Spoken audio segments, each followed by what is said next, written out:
कहानी की शुरुआत एक अस्पताल के कमरे से होती है, जहां चारों तरफ सन्नाटा और खौफ फैला है। एक नर्स, जिसका नाम केटी है, एक मरते हुए मरीज को बचाने के लिए उसे सीपीआर दे रही है। वो अपनी पूरी जान लगा देती है, लेकिन मरीज की मौत हो जाती है। यह हादसा केटी के दिमाग पर इतना गहरा असर करता है कि वो वहीं सुन्न होकर बैठ जाती है। उसके हाथ खून से सने हुए हैं और दीवार पर एक कीड़ा रेंग रहा है।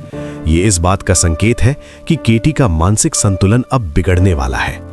इस घटना के बाद केटी अपनी पुरानी जिंदगी और उस अपराध बोध से भागने के लिए अपना नाम बदलकर मॉड रख लेती है। वो धर्म की शरण में चली जाती है और खुद को पूरी तरह ईश्वर को समर्पित कर देती है। वो अब एक छोटी सी कोठरी जैसे कमरे में रहती है, जहां वो हर वक्त खुदा से बातें करती है। उसका मानना है कि भगवान उसे सीधे निर्देश देते हैं। मॉड अब अस्पतालों में काम करना छोड़ चुकी है और अब वो प्राइवेट नर्सिंग करती है, यानी उन मरीजों का ख्याल रखती है जो अपनी जिंदगी की आखिरी घड़ियां गिन रहे हैं। मॉड को एक नया काम मिलता है, अमेंडा नाम की एक महिला की देखभाल करना। अमेंडा कभी एक बहुत बड़ी डांसर और कोरियोग्राफर हुआ करती थी, लेकिन अब वो कैंसर की आखिरी स्टेज पर है और मरने वाली है। जब मॉड अमेंडा के घर पहुंचती है तो वो वहां का माहौल देखकर दंग रह जाती है। अमेंडा मौत के इतने करीब होकर भी वो सब कुछ कर रही थी जिसे मॉड पाप मानती थी। अमेंडा शराब पीती थी, सिगरेट के धुएं उड़ाती थी और हर रात अलग अलग पार्टनर्स को अपने घर बुलाती थी। मॉड को लगा कि अमेंडा की आत्मा नरक की आग में जलेगी। उसने मन ही मन फैसला किया कि वो अमेंडा को एक अच्छी इंसान बनाएगी, ताकि मरने के बाद उसकी आत्मा को स्वर्ग मिल सके।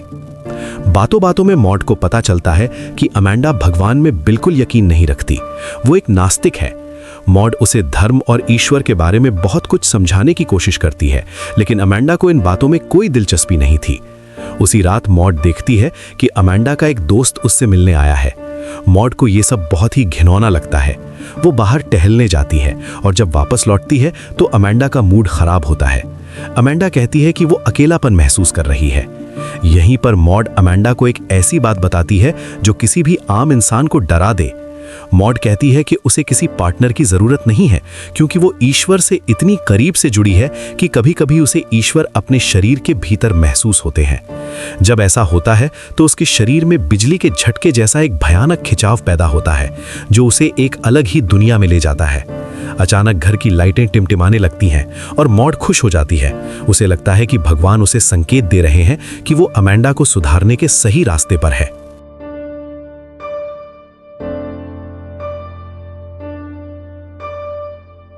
मॉड का आत्मविश्वास अब बढ़ता जा रहा था। उसे यकीन था कि वो अमेंडा को स्वर्ग का रास्ता दिखा सकती है। एक रात मॉड अमेंडा को अपने साथ प्रार्थना करने के लिए मना लेती है। मॉड उसे एक अजीब योग जैसी मुद्रा यानी पोजीशन में बैठने को कहती है। प्रार्थना के दौरान अमेंडा अचानक कहती है, हाँ मॉड, तुम सही थी। मुझे अपने शरीर के भीतर ईश्वर का एहसास हो रहा है। ये सुनकर मॉड की खुशी का ठिकाना नहीं रहा। उसे लगा कि उसका मिशन कामयाब हो रहा है, लेकिन असल में अमेंडा सिर्फ मॉड का दिल रखने के लिए या शायद उसके इस पागलपन भरे जुनून का मजा लेने के लिए नाटक कर रही थी। मॉड को इसका अंदाजा नहीं था और उसने अब अमेंडा की पूरी जिंदगी को कंट्रोल करना शुरू कर दिया। मॉड ने अमेंडा की सिगरेट कम कर दी, उसकी शराब की बोतलें कमरे से हटा दी और उसे केवल स्वस्थ खाना खिलाना शुरू कर दिया। मॉड की नजर में वो अमेंडा का जीवन सुधार रही थी, लेकिन अमेंडा की जिंदगी में अब भी एक बुराई बाकी थी, उसकी दोस्त कैरल। कैरल अक्सर अमेंडा के पास आती थी और उनके बीच के शारीरिक संबंधों को देखकर मॉड को बहुत घिन आती थी। एक दिन मॉड का सब्र टूट गया। उसने कैरल पर चिल्लाते हुए कहा, तुम जब भी यहाँ आती हो अमेंडा को गलत रास्ते पर ले जाती हो। तुम्हें यहाँ आकर उसकी सुधरती हुई जिंदगी बर्बाद करने का कोई हक नहीं है। कैरल हैरान रह गई और उसने मॉड को अपनी औकात में रहने को कहा, पर मॉड के जुनून के आगे कैरल ने हार मान ली और कुछ समय के लिए वहां आना बंद कर दिया। कैरल के ना आने से अमेंडा उदास और डिप्रेशन में रहने लगी, लेकिन मॉड खुश थी क्योंकि अब अमेंडा कोई पाप नहीं कर रही थी। इन्हीं दिनों हम देखते हैं कि मॉड को अजीब तरह के दौरे पड़ते थे। वो अचानक बहुत उत्तेजित और हाइपर एक्टिव हो जाती थी। मॉड का मानना था कि ये दौरे तब पड़ते हैं जब साक्षात ईश्वर उसके भीतर प्रवेश करते हैं, जबकि असल में ये उसकी बढ़ती हुई मानसिक बीमारी यानी साइकोसिस के लक्षण थे। एक रात मॉड बाहर टहल रही थी जब उसे उसकी पुरानी साथी नर्स जॉय मिली। जॉय उसे देखकर चौंक गई क्योंकि वो जानती थी कि अस्पताल वाले हादसे के बाद केटी यानी मॉड की हालत बहुत खराब थी। जॉय उसे अपना नंबर देती है, लेकिन मॉड के लिए अब उसकी पुरानी दुनिया का कोई मोल नहीं था।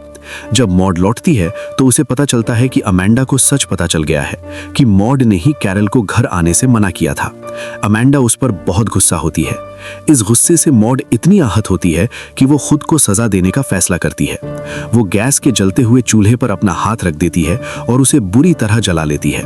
उसे लगता है कि उसने भगवान के मिशन में गलती की है और ये जलन उस गलती की सजा है। अमांडा ने अपने घर पर एक बड़ी पार्टी रखी और मॉड को भी उसमें शामिल होने के लिए कहा। मॉड बहुत खुश थी। उसे लगा कि शायद अब वो और अमांडा एक दूसरे के करीब आ रहे हैं। लेकिन जैसे ही वो पार्टी में पहुंची, वहां का माहौल देखकर उसका दम घुटने लगा। वहां लोग शराब पी रहे थे, धुआं उड़ा रहे थे और वो सब कर रहे थे जिसे मॉड शैतानी मानती थी। मॉड को सिर्फ अमांडा की फिक्र थी, जिसे उसने सुधारने की जिम्मेदारी ली थी। लेकिन तभी अमांडा ने मॉड का मजाक उड़ाना शुरू कर दिया। उसने मेहमानों के सामने चिल्लाकर कहा, देखो, मॉड से मिलो, ये एक संत है और इसे लगता है कि ये मेरी आत्मा की रक्षक यानी सोल सेवियर है, ये मुझे स्वर्ग ले जाएगी। पिछली रात मॉड ने अमांडा को भगवान की एक किताब तोहफे में दी थी, जिस पर उसने अपना नाम और सोल सेवियर लिखा था। ये जानकर पूरी पार्टी मॉड पर हंसने लगी। कुछ लोग तो पागलों की तरह हरकतें करके उसका मजाक उड़ाने लगे। मॉड ये अपमान बर्दाश्त नहीं कर पाई और गुस्से में आकर उसने अमांडा को एक जोरदार थप्पड़ जड़ दिया। इस हरकत की वजह से उसे न केवल काम से निकाल दिया गया, बल्कि उस प्राइवेट कंपनी ने भी उसे ब्लैकलिस्ट कर दिया।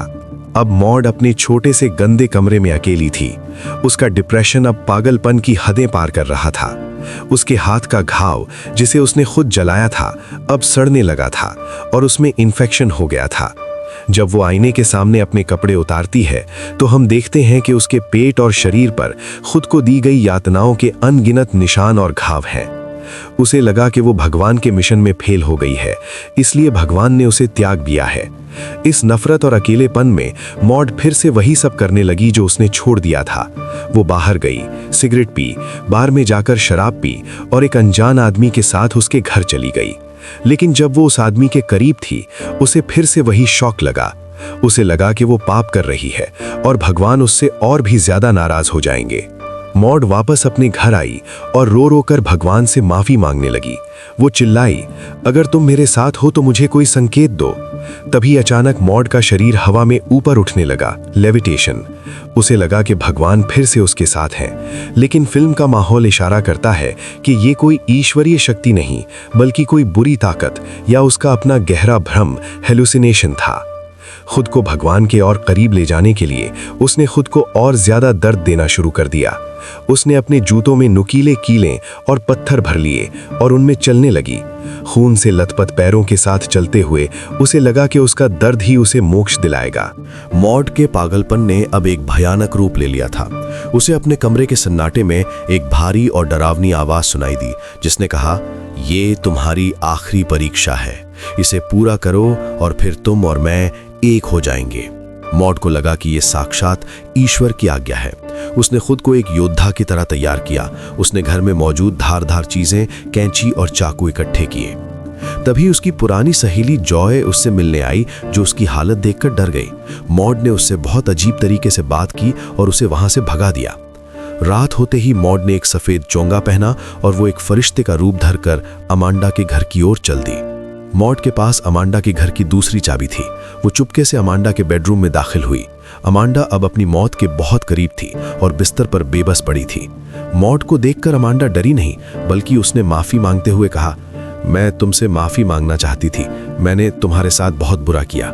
मॉड खुश हो गई और बोली, ईश्वर ने तुम्हें माफ कर दिया है, बस एक बार तुम भी उनसे माफी मांग लो। लेकिन तभी अमांडा ने हंसते हुए एक कड़वा सच बोला, मॉड, मैंने प्रार्थना के समय जो भी महसूस किया था वो सब झूठ था। मैंने वो सब नाटक सिर्फ तुम्हारे अकेलेपन को दूर करने के लिए किया था। ईश्वर जैसा कुछ नहीं होता। ये सुनते ही मॉड का दिमाग पूरी तरह फट गया। उसके भ्रम में उसे अमांडा का चेहरा लाल और आंखें काली दिखाई देने लगीं। उसे लगा कि अमांडा के भीतर कोई शैतान समा गया है। मॉड ने अपनी कैंची निकाली और शैतान को मारने के नाम पर अमांडा की गर्दन पर कई वार किए, जिससे अमांडा की मौके पर ही मौत हो गई। अगली सुबह मॉड समुद्र के किनारे पहुंची। वो अब भी अपने ही भ्रम की दुनिया में थी। उसे अपनी पीठ पर सफेद पंख महसूस हो रहे थे। उसे लग रहा था कि वो एक फरिश्ता बन गई है और लोग उसके सामने झुक रहे हैं। उसने अपने शरीर पर ज्वलनशील पदार्थ छिड़का और लाइटर जला दिया। लेकिन फिल्म के आखिरी सेकंड में उस भ्रम का पर्दा गिरता है। हमें हकीकत दिखाई जाती है। मॉड के शरीर पर कोई पंख नहीं थे। वो बीच सड़क पर खुद को आग लगाकर तड़प रही थी और मरते वक्त उसके मुंह से एक दर्द की भयानक चीख निकलती है। वो ईश्वर का फरिश्ता नहीं, बल्कि अपनी ही मानसिक बीमारी और धर्म के अंधे जुनून की शिकार बनी एक तन्हा लड़की थी। तो दोस्तों, ये थी फिल्म सेंट मॉड की कहानी। ये फिल्म हमें दिखाती है कि कैसे अकेलापन और अपराध बोध यानी गिल्ट एक इंसान के दिमाग को इस कदर तोड़ सकता है कि उसे अपना विनाश भी ईश्वर का रास्ता लगने लगता है। अगर आपको ये साइकोलॉजिकल हॉरर कहानी पसंद आई तो लाइक करें और ऐसी ही और गहरी कहानियों के लिए सब्सक्राइब करना ना भूलें।